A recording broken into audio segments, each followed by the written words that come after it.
আসসালামু আলাইকুম প্রিয় শিক্ষার্থীরা। শুরু করছি অষ্টম শ্রেণীর পঞ্চম অধ্যায়ের দ্বিতীয় ক্লাস।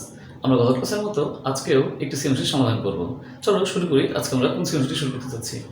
আজকে আমরা যে সৃজনশীল করতে যাচ্ছি সেটার উদ্দীপকে এ বি সি তিনটি রাশি দেওয়া আছে।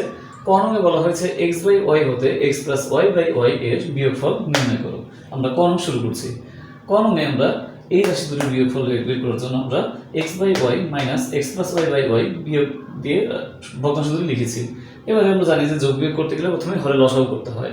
তো হরে লসাগু এখানে ওয়াই, সর্বোচ্চ এখানে আমরা ওয়াই পাচ্ছি, তাই ওয়াই লসাগু। ওয়াইকে হর অর্থাৎ হর দিয়ে লসাগুকে হর দিয়ে ভাগ করলে আমরা ওয়ান পাই। ওয়ান দিয়ে এক্স গুণ এক্স মাইনাস ওয়াইকে আবার ওয়াই দিয়ে ভাগ করলে ওয়ান। ওয়ান দিয়ে এক্স প্লাস ওয়াই গুণ, তো আমরা এক্স প্লাস ওয়াই পাবো, কিন্তু পিছনে মাইনাস থাকার কারণে এই যে প্লাস এখানে মাইনাস হয়ে এক্স মাইনাস ওয়াই হবে। এবারে এক্স মাইনাস এক্স কাটা থাকে মাইনাস ওয়াই বাই ওয়াই, আবার ওয়াই মাইনাস ওয়াই কাটলে আমরা মাইনাস ওয়ান পাই। তাহলে আমাদের ক নং অ্যান্সার হচ্ছে মাইনাস ওয়ান।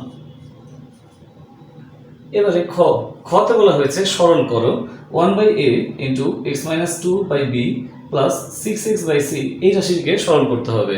তো আমরা দেখতে পাচ্ছি যেহেতু এখানে এ বি সি আছে, আমরা এ বি এবং সি উদ্দীপকে যে তিন রাশি দেওয়া ছিল এর মধ্যে এ এবং বি কে উৎপাদকে বিশ্লেষণ করা যায় না, কিন্তু সি কে উৎপাদক করা যায়। তাই আমরা শুরুতেই সি কে উৎপাদক করে নিচ্ছি।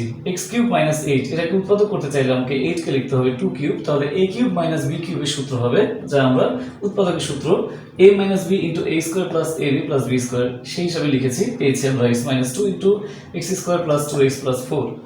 এবার আমরা প্রদত্ত রাশি লিখে যে রাশিটিকে আমাদের সরল করতে বলা হয়েছে এই রাশিটি লিখেছি one by a into x minus two by b plus six x by c. এরপর আমরা এ বি সি এর মানগুলো বসিয়ে দিয়েছি। মান বসানোর পর আমরা দেখতে পাচ্ছি এই যে one by a into x minus two by b যে আমাদের এখানে ছিল, এদের মধ্যে এক্স মাইনাস টু কাটাকাটি যায়, তাহলে থাকে one by x square plus two x by plus four. এখান থেকে আমরা এটা পেয়েছি, প্লাস এখানে যা ছিল তাই লিখেছি। এবার আমরা এই ভগ্নাংশ দুটি যোগ করব। যোগ করার জন্য আমাদেরকে হরের লসাগু করতে হবে। হরের লসাগু করতে গিয়ে আমরা পাচ্ছি এক্স মাইনাস টু একটি আছে, একটি লিখলাম, আর x square plus two x plus four এটাও এখানেও একটি এখানেও একটি, অর্থাৎ সর্বোচ্চ আমরা একটি পাচ্ছি, তাই এটাকে একবারে লিখেছি। এবারে হরের লসাগু, এটা লসাগুকে হর দ্বারা ভাগ করলে এই রাশিটি বাদ যায়, থাকে এক্স মাইনাস টু, ওয়ান দিয়ে গুণ করলে এক্স মাইনাস টু প্লাস আবার লসাগুকে হর দিয়ে ভাগ করলে একই রকম রাশি ভাগ করলে ওয়ান হয়, ওয়ান দিয়ে সিক্স এক্স গুণ অর্থাৎ প্লাস সিক্স এক্স। এবার আমরা দেখতে পাচ্ছি এক্স প্লাস সিক্স এক্স যোগ করা যায়, থাকে সেভেন এক্স মাইনাস টু, আর নিচে a minus b into a square plus a b plus b square সূত্র প্রয়োগ করলে আমরা a cube minus b cube হিসেবে x cube minus two cube যেহেতু হয় আমরা টু কিউব থেকে এইট লিখেছি direct x cube minus eight. তো এটি হচ্ছে আমাদের অ্যান্সার ক নং। এবার যাচ্ছি আমরা গ নং প্রশ্নে। গ নং প্রশ্নে বলা হয়েছে প্রমাণ করো যে one by a into x plus two by b ভাগ x plus two by c equal to one. তাই আমরা লেফট হ্যান্ড সাইডে এই রাশি লিখছি। লেফট হ্যান্ড সাইড লিখে আমরা এ বি সি এর মানগুলো বসিয়ে দিয়েছি। এবিসি এর মান বসানোর পর আমরা যেহেতু এখানে ভাগ x plus two by c আছে, তাহলে আমরা এটাকে গুণ চিহ্ন দিয়ে উল্টিয়ে দিব। আমরা জানি ভাগের পরে কোনো ভগ্নাংশ থাকলে এটা গুণ চিহ্ন দিয়ে পরে ভগ্নাংশটা উল্টে যায়, তাহলে উল্টে গেলে এক্স প্লাস টু নিচে আসবে, নিচে x minus two into x square plus two x plus four ছিল এটা উপরে যাবে। এবার যদি আমরা কাটাকাটি করি তাহলে আমরা দেখতে পাচ্ছি এক্স মাইনাস টু কাটা এক্স প্লাস টু কাটা x square plus two x plus four x square plus two x plus four কাটা, তাহলে সব কাটাকাটি গিয়ে ওয়ান থাকে, যা আমাদের দেখাতে বলা হয়েছে। তাই রাইট হ্যান্ড সাইড অর্থাৎ লেফট হ্যান্ড সাইড সমান রাইট হ্যান্ড সাইড। এই হচ্ছে আমাদের আজকে দ্বিতীয় সৃজনশীল। প্রথম সৃজনশীল। এবার শুরু করছি আজকে দ্বিতীয় সৃজনশীল। দ্বিতীয় সৃজনশীলে উদ্দীপকে আছে এ বি সি ডি চারটি ভগ্নাংশ। কতে বলা হয়েছে এ কে লঘিষ্ঠ দ্বারা প্রকাশ করো। আমরা এই ক নং প্রশ্ন শুরু করছি। ক নং এর শুরুতে আমরা এই যে ভগ্নাংশটি লেখা আছে সেই ভগ্নাংশটি লিখেছি, এটার হরকে উৎপাদকে বিশ্লেষণ করেছি। এটাকে ভেঙে আমরা a square plus two a b plus b square আকারে লিখেছি, কিন্তু আমরা মাঝখানে টু এবি যে রাশি লিখেছি এটি এখানে সরাসরি ছিল না, অর্থাৎ এখানে two x square y square, তো এটার তুলনায় একটি বেশি লেখা হয়েছে, তাই আমরা শেষে একটি মাইনাস করে দিয়েছি। তাহলে এটি হচ্ছে এ প্লাস বি হোল স্কোয়ার সূত্র মাইনাস, এটাকে লেখা যায় এক্স ওয়াই হোল স্কোয়ার। তাহলে এটাতে আমরা a square minus B square সূত্র প্রয়োগ করলে আমরা পাই এ প্লাস বি ইন্টু এ মাইনাস বি। এটা লেখার পর আমরা দেখতে পাচ্ছি প্লাসের যে রাশিটি সেটি উপরে এবং নিচে কাটাকাটি যায়, তাহলে উপরে এক্স মাইনাস ওয়াই থাকলো এবং নিচে থাকলো x square plus y square minus x y. এই হচ্ছে আমাদের ক নং অ্যান্সার। এবারে খ নং প্রশ্ন। খতে বলা হয়েছে যে প্রমাণ করো যে b minus c minus two x into d সমান জিরো, অর্থাৎ আমাদেরকে লেফট হ্যান্ড সাইড দিয়ে জিরো প্রমাণ করতে হবে। তাহলে আমরা বি সি এবং ডি এর মান বসিয়ে এটি প্রমাণ করব। তবে আমরা দেখতে পাচ্ছি যে বি এবং সি তে যে ভগ্নাংশ দেওয়া আছে এটাকে ভাঙা যায় না, কিন্তু ডি তে যে ভগ্নাংশ দেওয়া আছে এটার হরকে উৎপাদকে বিশ্লেষণ করা যায়। তাই আমরা শুরুতেই ডি এর ভগ্নাংশের হরকে উৎপাদকে বিশ্লেষণ করছি।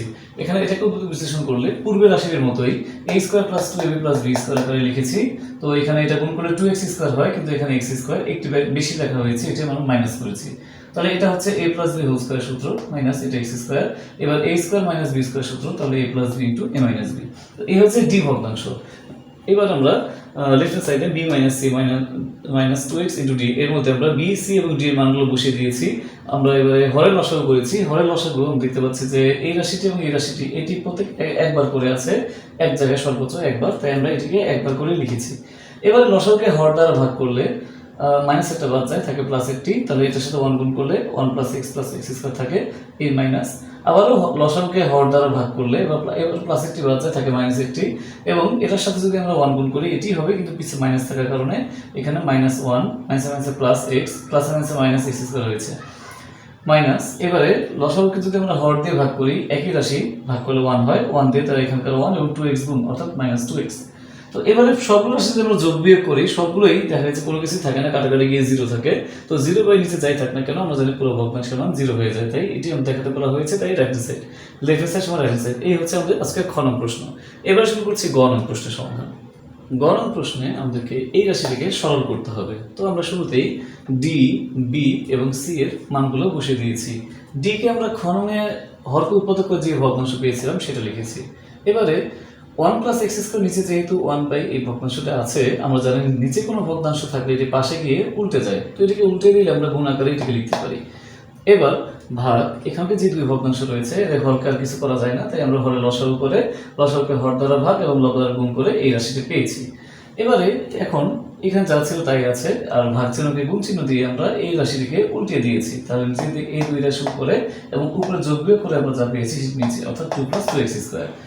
এবার নিচে 2 কমন নিলে আমরা এখান থেকে পাই 1 প্লাস x স্কয়ার। এছাড়া এদিকে এই দুটি রাশির গুণফল, যেহেতু আমরা 1 plus x square plus x to the power 4 এটিকে উৎপাদক করে আমরা এই দুই রাশি পেয়েছিলাম, তাহলে এদের দুইজনের গুণফল এটা হবে 1 plus x square plus x to the power 4। একই রকম ভাবে এদের গুণফলও এটাই হবে। তো এবারে আমরা যদি আমরা কাটাকাটি করি দেখতে পাচ্ছি এখানকার 1 প্লাস x স্কয়ার এখানকার 1 প্লাস x স্কয়ার কাটাকাটি যায়, তাহলে নিচে 2 থাকে আর উপরে 1 plus x square plus x to the power 4, এটা দুইবার অর্থাৎ এটা হোল স্কয়ার। এই হচ্ছে আমাদের গ নং এর অ্যানসার। তো প্রিয় শিক্ষার্থীরা, আজ আমরা দুটি সৃজনশীল সমাধান করেছি। এই নিয়ে আমরা এই অধ্যায়ের মোট 3টি সৃজনশীল সমাধান করেছি। আশা করছি এই অধ্যায় থেকে আর কোনো সৃজনশীল লাগবে না, এছাড়া সব সৃজনশীল এই 3 নিয়মেই হয়ে থাকে। তোমরা ইনশাআল্লাহ জরুরি বৃত্তি পরীক্ষায় এই চ্যাপ্টার থেকে একটি সৃজনশীল পরীক্ষায় কমন পাবে এবং এই নিয়মের মধ্যেই থাকবে, ইনশাআল্লাহ তোমরা পারবে সমাধান করতে। এছাড়াও যে কোনো সমস্যা সমাধানে সুমন ম্যাথ ক্লাস তোমাদের পাশে। আমাদের ইউটিউব চ্যানেলটি যদি তোমরা এখন সাবস্ক্রাইব করে না থাকো অবশ্যই সাবস্ক্রাইব করবে এবং আমাদের ফেসবুক পেজটা অবশ্যই ফলো করবে আমাদের ক্লাসগুলো দেখার জন্য। এছাড়া আমাদের ইউটিউব চ্যানেল অথবা ফেসবুক পেজে নিয়মিত আমরা শর্টস ভিডিও আপলোড করছি তোমাদের এমসিকিউ অথবা শর্ট কোশ্চেন সমাধানের জন্য, সেগুলো তোমরা নিয়মিত দেখে থাকবে। ইনশাআল্লাহ দেখা হবে পরবর্তী ক্লাসে ইনশাআল্লাহ নতুন কোনো টপিকস নিয়ে। সে পর্যন্ত সবাই ভালো থেকো, সুস্থ থেকো, আল্লাহ হাফিজ। ধন্যবাদ সকলকে।